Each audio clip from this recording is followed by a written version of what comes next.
ಸಣ್ಣ ಅಪರಾಧಕ್ಕಾಗಿ 3 ಕಾಸು ದಂಡ ಮಾಡುತ್ತಾರೆ. ಆ 3 ಕಾಸು ದಂಡ ಕೊಡುವುದು ಅವ್ರಿಗೇನು ದೊಡ್ಡದಲ್ಲ, ಆದರೂ ಅದರ ಸಲುವಾಗಿ ಲಕ್ಷಾಂತರ ರೂಪಾಯಿ ಖರ್ಚು ಮಾಡುತ್ತಾರೆ. 3 ಕಾಸು ದಂಡ ಕೊಡುವುದಕ್ಕೆ ಒಪ್ಪುವುದಿಲ್ಲ. ಹೀಗೆ ಮಾಡುವುದು ಎಂದರೆ ಒಂದು ಮಾನಕ್ಕಾಗಿ ಒಮ್ಮೆ ಮಾನ ಹೋಯ್ತಂದ್ರೆ ತಿರುಗಿ ಬರಲಾರದು.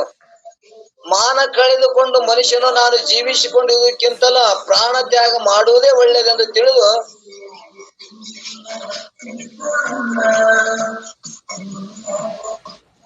ಪ್ರಾಣ ತ್ಯಾಗವನ್ನಾದರೂ ಮಾಡುತ್ತಾನೆ. ಆದ್ದರಿಂದ ಮಾನವು ಪ್ರಾಣದ ಸಮಾನ. ಧನ ಒಮ್ಮೆ ಬೇಕಾದಷ್ಟು ಗಳಿಸಬಹುದು, ಒಮ್ಮೆ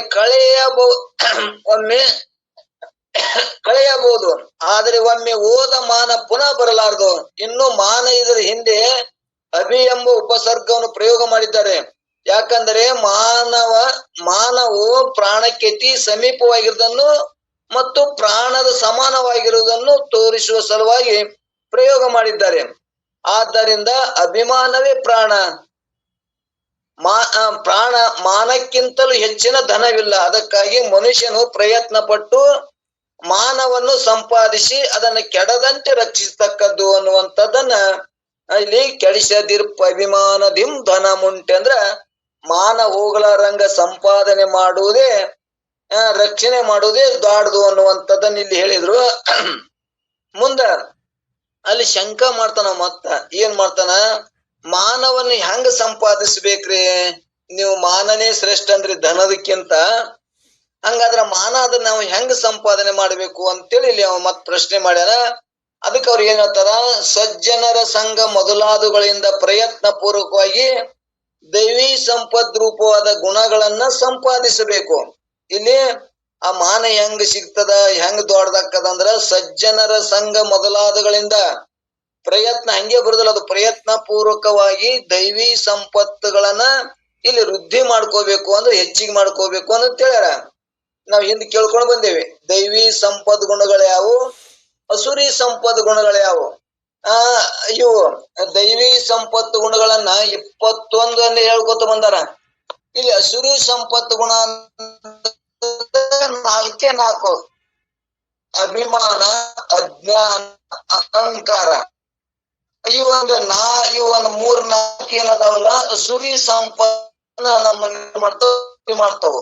ಆದರೆ ದೈವಿ ಸಂಪತ್ತುಗಳು ನಾವು ಹೇಗಿರ್ತಾನ ಅಂದ್ರೆ 20 ಗುಣಗಳಲ್ಲಿ ನಮ್ಮಲ್ಲಿ ಅದಾವೋ ಇಲ್ಲ ಅಂತ ನೋಡ್ಬೇಕಂತ. ಅಂದ್ರೆ ಅವಾಗ ದೈವಿ ಇವ್ ಅಭಿಮಾನ ಏನದಾವಲ್ಲ ಹಿಂಗ್ ಸಂಪಾದನೆ ಮಾಡಕತ್ತದ ಅನ್ನುವಂಥದ್ದನ್ನ ನಾವು ಕೇಳ್ಕೊಂಡ್ವಿ. ಅಂದ್ರೆ ದೈವಿ ಸಂಪತ್ತು ಗುಣಗಳು ಯಾವ್ಯಾವ ನಮ್ಮಲ್ಲಿ ಅದಾವ ಇರೋ ಅಂತ ನಾವು ಚೆಕ್ ಮಾಡ್ಕೊ ಸಂಪತ್ತು ಅದಾವು. ಇಲ್ಲಿ ಯಾಕೆ ಹೇಳ್ತಾರ, ನೀವು ಹಸಿರು ಸಂಪತ್ತುಗಳೇನ ನಮ್ಮಲ್ಲಿ ಇದ್ದು ಅಭಿಮಾನ ಧನ ಅಜ್ಞಾನ ಬರುತ್ತೆ. ಆದ್ರೆ ದೈವಿ ಸಂಪತ್ತುಗಳ 21 ಗುಣಗಳು ನಮ್ಮಲ್ಲಿ ಇದ್ದು ಅಂದ್ರ ಆ ಹಣದಕ್ಕಿಂತ ಶ್ರೇಷ್ಠ. ಹಿಂಗ ಪ್ರಯತ್ನ ಮಾಡಿ ದೈವಿ ಸಂಪತ್ತುಗಳನ್ನ ವೃದ್ಧಿ ಮಾಡ್ಕೋಬೇಕು ಅಂತ ಹೇಳ್ಬೋದು. ಬಂದ್ರೆ ಅವು ಯಾವ ಸಂಪತ್ತು ಅಂತಃಕರಣ ಶುದ್ಧಿ,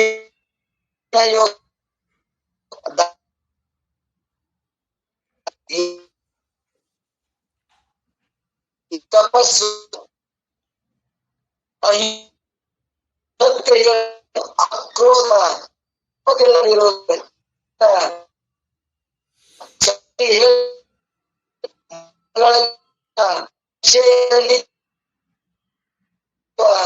ನಾಚಿಕೆ, ಚಪ್ಪಲಿ ಅಂದ್ರೆ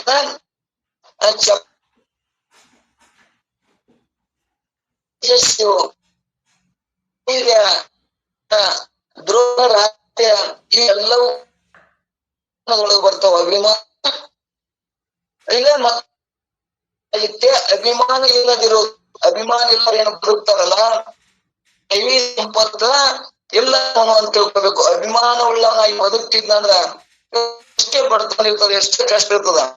ತನ್ನ ಅಭಿಮಾನದಾಗಿದ್ದಂದ್ರ ಮತ್ತೊಬ್ರು ಬೇಡಲಾರ್ದೇನೆ, ಮತ್ತೊಬ್ರಿಗೆ ಕೆಟ್ಟ ಮಾಡ್ಲಾರ್ದಾನೆ, ಮತ್ತೊಬ್ರಿಗೆ ಚಾಡಿ ದೈವಿ ಸಂಪಾದನೆ ಇದ್ದು ಅದೇ ಅಭಿಮಾನಕ್ಕಿಂತ ಇನ್ನೊಂದು ಸಂಪತ್ತು ಹಣ ಶ್ರೇಷ್ಠ ಅಲ್ಲ, ಅಭಿಮಾನವೇ ಶ್ರೇಷ್ಠ ಅನ್ನುವಂಥದ್ದನ್ನ ಹೇಳ್ಕೋತ ಬಂದ್ರ ಇಲ್ಲಿ ಏನಪ್ಪಾ ಅಂದ್ರ ಅಸುರಿ ಸಂಪತ್ತಿದ್ದಲ್ಲಿ ಇವು ಏನೋ ಮಾಡೋದೇ ಬರ್ತಾವ.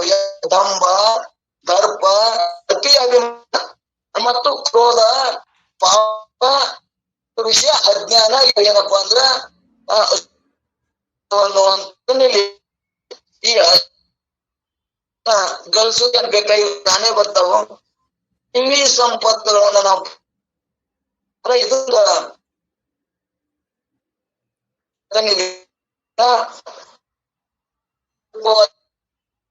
ದ್ವಾರ ಯಾವ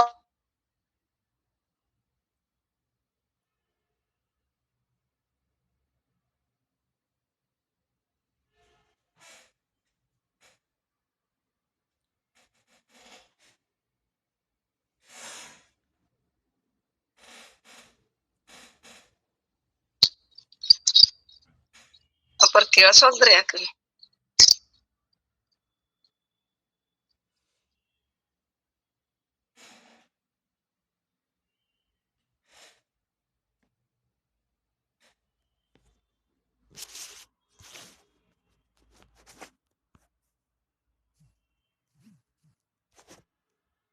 ಪಟ್ಟು ಧನವನ್ನು ಸಂಪಾದಿಸುತ್ತಾನೆ. ಯಾಕಂದ್ರೆ ಧನದಿಂದ ಸಕಲ ಪದಾರ್ಥಗಳನ್ನು ಪ್ರಾಪ್ತವಾಗುತ್ತವೆ ಮತ್ತು ಸ್ತ್ರೀ ಪುತ್ರಾದಿಗಳಲ್ಲಿ ರಕ್ಷಣೆ ಮಾಡುತ್ತಾರೆ. ಧನವಿಲ್ಲದೆಯೇ ವಿನಾ ಏನು ಕಾರ್ಯವೂ ಆಗುವುದಿಲ್ಲ ಎಂದು ತಿಳಿಸಿದಂತ ಪುರುಷರು ಧನವನ್ನು ಯಾಕೆ ಪ್ರೇಮದಿಂದ ಸಂಪಾದಿಸುವುದಿಲ್ಲ ಅಂದರೆ ಅವಶ್ಯವಾಗಿ ಸಂಪಾದಿಸುತ್ತಾರೆ. ಆದರೆ ಮಾನ ಹೋಗುವ ಪ್ರಸಂಗ ಬಂದಾಗ ಮಾನವನ್ನು ಉಳಿಸಿಕೊಳ್ಳುವ ಸಲುವಾಗಿ ಬೇಕಾದಷ್ಟು ಧನವನ್ನು ಖರ್ಚು ಮಾಡುತ್ತಾನೆ. ಅದು ಹೇಗಂದರೆ ಕೋರ್ಟು ಕಚೇರಿ ಮೊದಲಾದವುಗಳಲ್ಲಿ ಕೋಟಿಗಟ್ಟಲೆ ಕೋರ್ಟ್ನೊಳಗೆ ಅವನಿಗೆ ಎಷ್ಟು ಖರ್ಚು ಮಾಡುತ್ತಾನಂದ್ರೆ ಒಂದು ಸಣ್ಣ ಅಪರಾಧಕ್ಕಾಗಿ 3 ಕಾಸು ದಂಡ ಕೊಡುವುದಿಲ್ಲ. ಅದು ಕೋರ್ಟಿಗೆ ಒಂದು 10 ಲಕ್ಷ ಹೋಗದ ಕೋರ್ಟಿಗಿನಿಂದ ನಮ್ಮ ಮರ್ಯಾದೆ ಕಾಯ್ಕೋಬೇಕತ್ತಾನ. ಅದು ಆದ್ರೂ ಅದು ಸಲುವಾಗಿ ಲಕ್ಷಾಂತರ ರೂಪಾಯಿ ಖರ್ಚು ಮಾಡಿದ ಮಾಡ್ತಾನೆ. 3 ಕಾಸು ದಂಡ ಕೊಡೋದಕ್ಕೆ ಒಪ್ಪುವುದಿಲ್ಲ. ಹೀಗೆ ಮಾಡುವರೆಂದರೆ ಒಂದು ಮಾನಕ್ಕಾಗಿ ಒಮ್ಮೆ ಮಾನ ಹೋಯ್ತಂದರೆ ತಿರುಗಿ ಬರೋದು. ಅಡಕಿಗೆ ಹೋದ ಮಾನ ಆನೆ ಕೊಟ್ಟರು ಬರೋದ್ಲತ್ತಾರ. ಮಾನ ಹೋಯ್ತಂದ್ರ ನಾ ಆನಿನೇ ದಾನ ಕೊಡ್ತೇನೆ ಅಂದ್ರು ಅಲ್ಲಿ ಮಾನ ಬರುದಿಲ್ಲ. ಮಾನ ಕಳೆದುಕೊಂಡ ಮನುಷ್ಯನು ನಾನು ಜೀವಿಸಿಕೊಂಡು ಇರುವುದಕ್ಕಿಂತಲೂ ಪ್ರಾಣ ತ್ಯಾಗ ಮಾಡುವುದೇ ಒಳ್ಳೇದೆ ಅಂತ. ಮಾನೇ ಹೋಗ್ಯದ ನಾ ಏನ್ ಪ್ರಾಣನೇ ಹೋಗದಕ್ಕ ಅಂತ ಪ್ರಾಣವನ್ನು ಆದ್ರೂ ಕಳೆದುಕೊಳ್ಳುತ್ತಾನೆ. ಆದ್ರಿಂದ ಮಾನವು ಪ್ರಾಣದ ಸಮಾನ. ಧನ ಒಮ್ಮೆ ಬೇಕಾಷ್ಟು ಗಳಿಸಬಹುದು, ಒಮ್ಮೆ ಕಳೆಯಬಹುದು. ಆದರೆ ಒಮ್ಮೆ ಹೋದ ಮಾನ ಪುನಃ ಬರಲಾರದು. ಇನ್ನು ಮಾನ ಇದರ ಹಿಂದೆ ಅಭಿಮಾನ ಉಪಸರ್ಗವನ್ನು ಉಪಯೋಗ ಮಾಡಿದ್ದಾರೆ. ಯಾಕಂದರೆ ಮಾನವು ಪ್ರಾಣಕ್ಕೆ ಅತಿ ಸಮೀಪವಾಗಿ ಇರುವುದನ್ನು ಮತ್ತು ಪ್ರಾಣದ ಸಮಾನವಾಗಿರುವುದನ್ನು ತೋರಿಸುವ ಸಲುವಾಗಿ ಪ್ರಯೋಗ ಮಾಡಿದ್ದಾರೆ. ಆದ್ದರಿಂದ ಅಭಿಮಾನವೇ ಪ್ರಾಣ, ಮಾನಕ್ಕಿಂತಲೂ ಹೆಚ್ಚಿನ ಧನವಿಲ್ಲ. ಅದಕ್ಕಾಗಿ ಮನುಷ್ಯನು ಪ್ರಯತ್ನ ಪಟ್ಟು ಮಾನವನ್ನು ಸಂಪಾದಿಸಿ ಅದನ್ನು ಕೆಡದಂತೆ ರಕ್ಷಿಸಬೇಕೆಂದು ಹೇಳಿದರು. ತುಂಬಾ ಶಂಕಾ ಶಿಷ್ಯ ಇದು ಮಾಡ್ತಾನೆ. ಮಾನವನು ಹೇಗೆ ಸಂಪಾದಿಸಬೇಕ್ರಿ ಅಂದ್ರೆ ಸಜ್ಜನ ಸಂಘ ಮೊದಲಾದವುಗಳಿಂದ ಪ್ರಯತ್ನ ಪೂರ್ವಕವಾಗಿ ದೈವಿ ಗುಣವನ್ನು ಸಂಪಾದಿಸ. ಆಸೂರಿ ಸಂಪತ್ತು ಅನ್ನು ದೈವಿ ಸಂಪತ್ತು 21 ಹೇಳಿದ 21 ದೈವಿ ಸಂಪತ್ತುಗಳದಾವ, ಆಸೂರಿ ಸಂಪತ್ತುಗಳದಾವ. ನಮ್ಮ ದೈವಿ ಸಂಪತ್ತು ಗಳಿಸಿಕೊಂಡೇವ ಅಂದ್ರೆ ಸಜ್ಜನ ಸಂಘ ಸಿಗುತ್ತದ. ಈ ಗುಣದಿಂದ ಮನುಷ್ಯನು ದೊಡ್ಡವನಾಗುತ್ತ ಹೇಳಿಸಿಕೊಳ್ತಾನೆ ಮತ್ತು ಸದ್ಗುಣಿ ಸದಾಚಾರಿ ದೊಡ್ಡವನು ತಪಸ್ವಿ ಎಂದು ಹೇಳಿಸಿಕೊಳ್ಳುತ್ತಾನೆ. ಎಲ್ಲರೂ ಮರ್ಯಾದೆ ಮಾಡುತ್ತಾರೆ. ಇನ್ನು ಯಾವನ ಆಸೂರಿ ಸಂಪತ್ತಿನ ಕೂಡಿಕೊಂಡು ದುರ್ಗುಣಗಳಲ್ಲಿ ಉಳುತ್ತಾನೆ ಅವನು ಜಗತ್ತಲ್ಲಿ ಅತಿ ಸಣ್ಣವನಾಗುತ್ತಾನೆ, ಮಾನವನು ಹೊಂದುವುದಿಲ್ಲ. ಆದ್ರಿಂದ ಮನುಷ್ಯನು ಅಹಿಂಸೆ, ಸತ್ಯ, ಆಸ್ತ್ಯವ, ಬ್ರಹ್ಮಚಾರ್ಯ, ಆರ್ಜವ ಎಂಬ ದೈವಿ ಸಂಪತ್ತನ್ನು ಸಂಪಾದನೆ ಮಾಡಬೇಕು. ಈ ಗುಣ ಪ್ರಾಪ್ತಿ ಮಾಡಿಕೊಂಡು ಮಾನವನು ಸಂಪಾದಿಸತಕ್ಕದ್ದು. ಈ ಸಂಪತ್ತು ಮಾನವನು ಉಳಿಸಿಕೊಳ್ಳುತ್ತದೆ. ಮತ್ ಶಂಕ ಮಾಡ್ಯಾನವ. ಕೆಲವು ಕಡೆಯಲ್ಲಿ ಅಭಿಮಾನವನ್ನು ತ್ಯಾಗ ಮಾಡಬೇಕೆಂದು ಹೇಳಿರುತ್ತಾರೆ.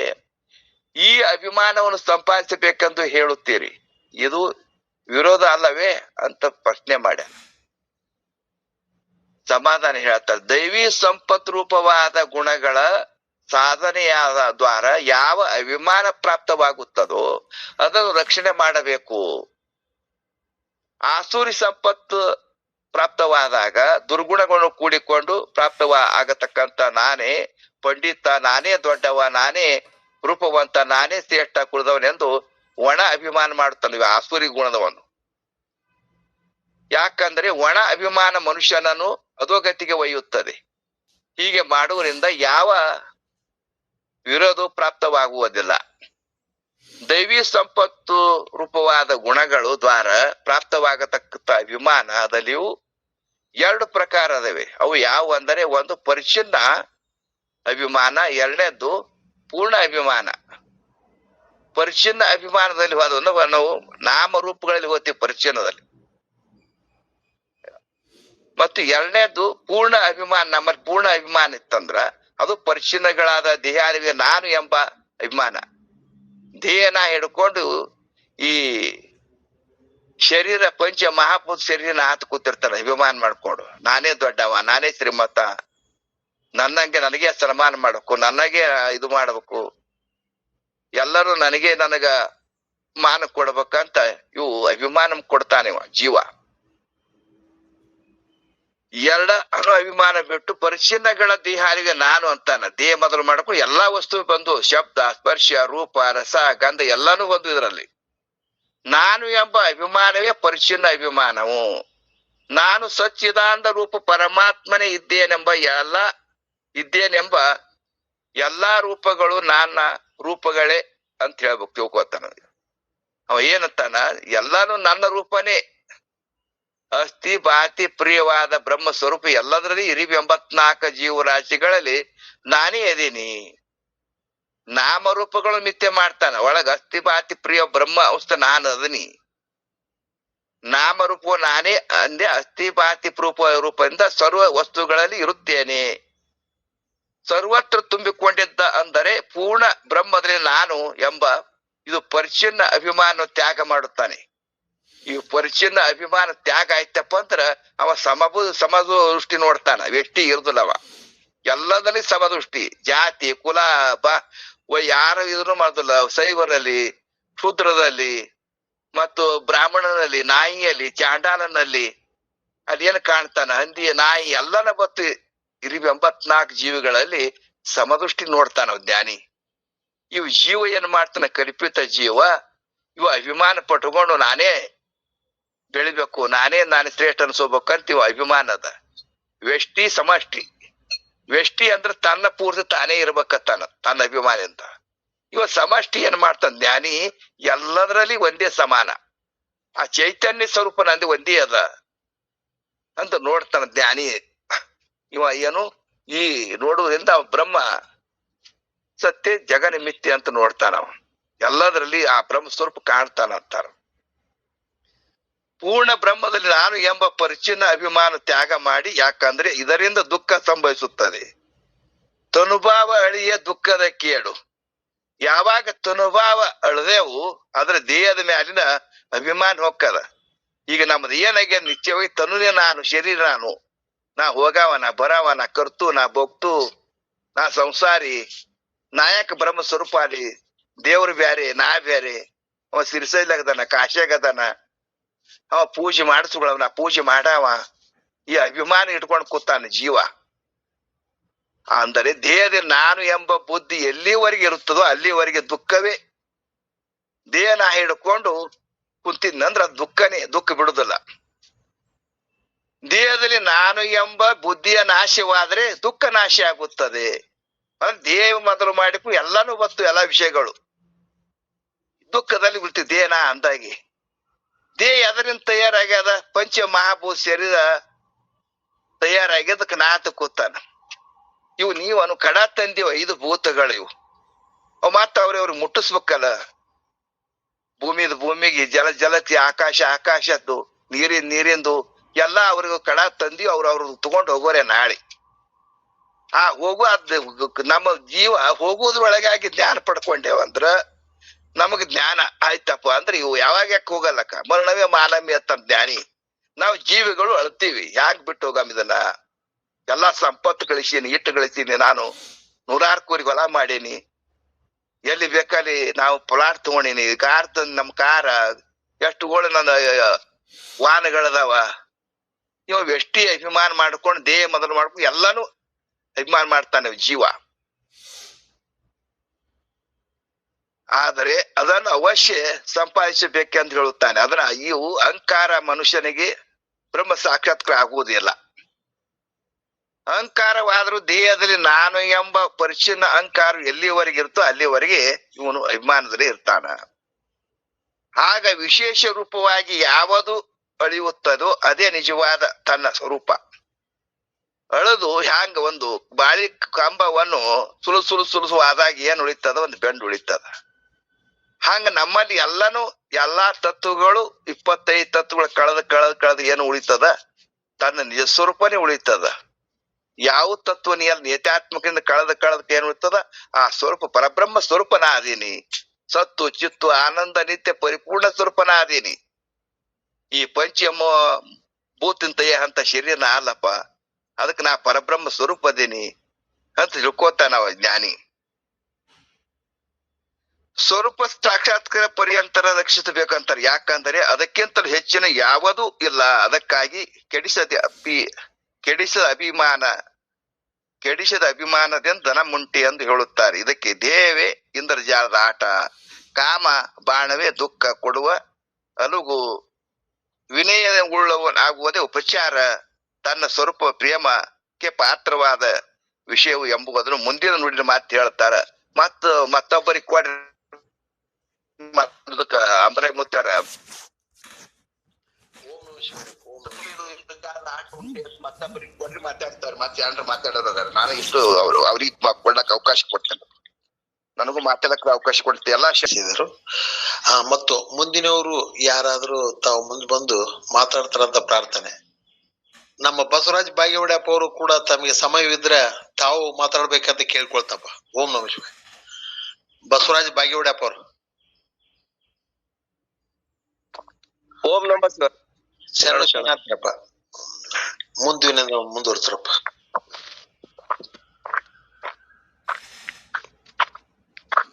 ಓಂ ಗುರು ಬ್ರಹ್ಮ ಗುರು ವಿಷ್ಣು ಗುರುದೇವ ಮಹೇಶ್ವರ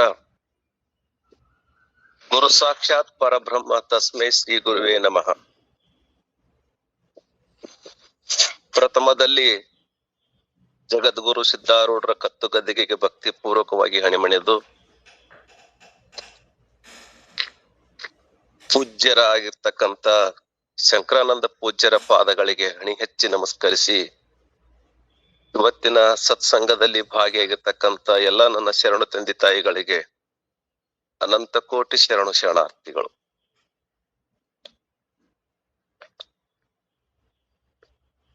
ಇವತ್ತಿನ ವಿಷಯ ಅಭಿಮಾನ. ಅಭಿಮಾನಕ್ಕಿಂತ ಬೇರೆ ಯಾವುದೂ ವಸ್ತು ದೊಡ್ಡದಿಲ್ಲ ಅಂತ ಹೇಳಕತ್ತಿದ್ರು ಪೂಜ್ಯರು. ಅಭಿಮಾನ ಮಾನ ಹೋಯ್ತಪ್ಪ ಅಂತಂದ್ರ ಎಷ್ಟ್ ಕೊಟ್ರು ಬಾರದು ಅಂತ ಹೇಳ್ತಾರ.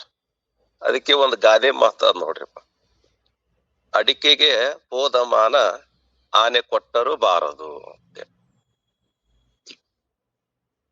ನಾವು ಏನ್ ಮಾಡ್ಬೇಕು ಅಂದ್ರ ಸತ್ಯ ಶುದ್ಧ ನಿತ್ಯ ಕಾಯಕವನ್ನ ಮಾಡ್ತಿರ್ಬೇಕು. ಅಲ್ಲಿ ಅಭಿಮಾನ ಇರಬೇಕು, ದುರಾಭಿಮಾನ ಇರಬಾರ್ದು. ಈಗ ಯಾರೋ ಒಬ್ರು ಬರ್ತಿರ್ತಾರ, ಅವ್ರು ಬಂದಾಗ ನಾವು ನಮಸ್ಕಾರ ಅಲ್ಲಿಲ್ಲ ಅಂದ್ರ ಬರಿ ಕುಂದ್ರಿ ಅಂತೇಳಿ ಚೇರ್ ಬಿಟ್ಟು ಸೇರ್ಲಿಲ್ಲ ಅಂದ್ರ ಅವ ಏನಂತನ ದುರಾಭಿಮಾನಿ ಉಳ್ಳವ. ಎಷ್ಟು ಸೊಕ್ಕು ಬಂದು ನೋಡಿ ಇವಾಗ, ನಾ ಬಂದ್ರು ಚೇರ್ ಬಿಟ್ಟು ಕೊಡ್ಲಿಲ್ಲ, ನಾ ಇದ್ರಿ ಬಂದ್ರು ನಮಸ್ಕಾರ ಅಲ್ಲಿಲ್ಲ, ನೋಡ್ಲಾರ್ದಂಗ ಹೋದ ಅವಂಗ ಎಷ್ಟ್ ಸೊಕ್ಕು ಬಂದ ನೋಡು ಅಂತ ಅನ್ಕೋತೇವ್ ನಾವು. ಯಾಕ ನಮ್ಮಲ್ಲಿ ರೊಕ್ಕ ಇರ್ತದ, ಹಣ ಇರ್ತದ, ಆಸ್ತಿ ಇರ್ತದ, ಮತ್ತ ಪಂಡಿತನ್ ಇರ್ತೇನಿ. ಹಿಂಗೆಲ್ಲ ನನ್ ಬಲ್ಲಿ ಅದತ್ ಹೇಳಿ ದುರಾಭಿಮಾನ ಇರ್ತ. ಆ ದುರಾಭಿಮಾನವನ್ನ ಬಿಟ್ಟು ಏನಿರ್ಬೇಕು ಅಂದ್ರೆ ಅಭಿಮಾನವು ಇರ್ಬೇಕು ನಮ್ಮಲ್ಲಿ. ಹಣ ಎಲ್ಲಿ ಬೇಕಾದಲ್ಲಿ ನಾವು ಚಲಾವಣೆ ಮಾಡಬಹುದು, ಅದನ್ನ ಖರ್ಚು ಮಾಡಬಹುದು, ಹರಿದು ಹಂಚಬಹುದು, ಯಾರ್ಯಾರಿಗೂ ಏನೇನೋ ಕೊಟ್ಟು ಏನ್ ನಡೆಸಬಹುದು. ಆದ್ರ ದುರಾಭಿಮಾನ ಇಟ್ಟುಕೊಂಡು ಆ ಹಣವನ್ನ ಖರ್ಚು ಮಾಡಿದ್ರೆ ಅದು ಎಂದು ಸಾರ್ಥಕತೆ ಆಗುದಿಲ್ಲ. ಅಭಿಮಾನವನ್ನು ಇಟ್ಕೊಂಡು ನಾವು ಏನಾದ್ರೂ ಸಹಾಯ ಸಹಕಾರಗಳನ್ನ ಮಾಡ್ಬೇಕು. ಯಾರ ಬಲ್ಲಿ ಅಭಿಮಾನ ಇರ್ತದ, ಯಾರ ಬಲ್ಲಿ ನನ್ನತನ ಇರ್ತದ, ಅವರಲ್ಲಿ ಅರಿವು ಸಾಕ್ಷಾತ್ಕಾರ ಆಗೇತದ. ಯಾಕ ಹಿಂದಿನ ಒಂದು ವಿಷಯಗಳನ್ನು ಹೇಳ್ಕೊತ ಬಂದಾಗ ಏನ ವಿಷಯಗಳು ಬಂದುವಪ್ಪ ಅಂತಂದ್ರ, ನನ್ನದು ಏನು ಇಲ್ಲ, ಎಲ್ಲವೂ ಇರುವುದು ಇಲ್ಲೇ ಅದ, ನಾ ಇರೋಕ್ಕಿಂತ ಮೊದಲು ಇತ್ತು, ನಾ ಬಂದಿಂದು ಅದ, ನಾ ಹೋದ ಮ್ಯಾಲೂ ಎಲ್ಲ ಇಲ್ಲಿ ಇದ್ದೇ ಇರ್ತದ, ನಾ ಏನು ತಂದಿರುವುದಿಲ್ಲ. ಇನ್ನ ಈಗ ನಮ್ಮ ಮಡಿವಾಳ ಅವ್ರ ಶರಣರು ಹೇಳಿದ್ರು, ಯಾವ ಶರಣರು ಹೇಳಿದ್ರು, ಗೌಡ್ರು ಹೇಳಿದ್ರು, ನಾವು ಎಲ್ಲಾ ಬಾಡಿಗೆ ತಗೊಂಡೇ ಬಂದೇವಿ ಅಂತ ಹೇಳಿ. ಪಂಚಮಹಾಭೂತಗಳಿಂದ ಒಂದೊಂದು ವಸ್ತುಗಳನ್ನು ತೆಗೆದುಕೊಂಡು ಬಂದೇವಿ, ಹೋಗಾಕ ಕೊಟ್ಟು ಹೋಗ್ತೀವಿ. ಬರುವಾಗ ಬಾಡಿಗೆ ತಗೊಂಡ್ಬಂದೇವಿ, ಹೋಗಾಕ ಕೊಟ್ಟು ಹೋಗ್ತೇವೆ. ಆದ್ರೆ ಇಲ್ಲಿ ಇರ್ತಕ್ಕಂತ 4 ದಿನದೊಳಗ ನಾವು ಹೇಗಿರ್ಬೇಕು, ಯಾವ ರೀತಿಯಾಗಿ ವರ್ತಿಸ್ಬೇಕು ಅನ್ನೋದನ್ನ ಇನ್ನೇ ಬಹಳ ಚೆನ್ನಾಗಿ ಮಾತನಾಡಿದ್ರು. ಹಾಗೆ ಅಭಿಮಾನವನ್ನ ಇಟ್ಕೊಂಡು ನಾವು ಏನಾದರೂ ನಾವು ಈ ಸತ್ಯಶುದ್ಧ ಕಾಯಕದೊಳಗೆ ನಡೆದೇವಪ್ಪ ಅಂತಂದ್ರ ನಮ್ಗ ಅರಿವಿನ ಅನುಭವ ಆಗ್ತದ, ನಮ್ಮ ಆತ್ಮದ ಅರಿವು ಆಗ್ತದ, ನಮಗ ಅಲ್ಲಿ ಮುಕ್ತಿಯ ಒಂದು ಮಾರ್ಗ ಸಿಗ್ತದ, ಸ್ವರ್ಗವನ್ನು ಸಿಗ್ತದ ಅನ್ನುವಂಥದ್ದನ್ನ ಇವತ್ತಿನ ಒಂದು ವಿಷಯದೊಳಗ ಹೇಳಿದ್ರಪ್ಪ. ನಾನು ಈ ಕಡೆ ವಾಕಿಂಗ್ ಬಂದ ಅದು ಬುಕ್ಕ ನೋಡಿರ್ಲಿಲ್ಲ, ಅದಕ್ಕಾಗಿ ನನಗೂ ಒಂದ್ 2 ಮಾತುಗಳನ್ನ ಆಡಾಕ ಅವಕಾಶ ಮಾಡಿಕೊಟ್ಟಿದ್ದಕ್ಕಾಗಿ ತಮ್ಮೆಲ್ಲರಿಗೂ ವಂದಿಸಿ ನಾನು 2 ಮಾತುಗಳು ಮುಗಿಸ್ತೇನ್ರಪ್ಪ. ಓಂ ನಮಃ ಶಿವಾಯ. ಶರಣ ಶರಣ.